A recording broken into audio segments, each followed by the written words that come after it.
এতিয়া মাংসখিনি ধুনীয়াকৈ 3-4 মিনিট বিলাহী যদি অকণমান টাইম লৰাই ল'ম ধুনীয়াকৈ।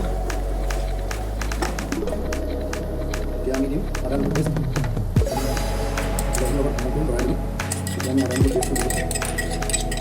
আদা নহৰু পেষ্টটো মানে কি মাংস অকণ ফ্ৰাই কৰি দিছোঁ, বিলাহীটো অকণমান দিম। বিলাহী চিলাহী দি ধুনীয়াকৈ আদা নহৰুৰ লগত 20 মিনিটমান আমি লৰাই ল'লোঁ।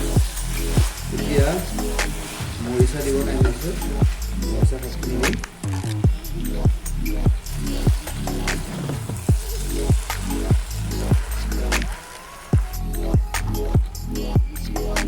মানৰ ভিতৰতে গলি গ'ল ধুনীয়াকৈ।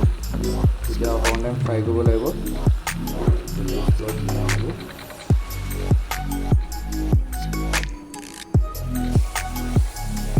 খাব ধুনীয়াকৈ, একো মা মছলা নালাগে, আদা নহৰু হ'লে হৈ যায়।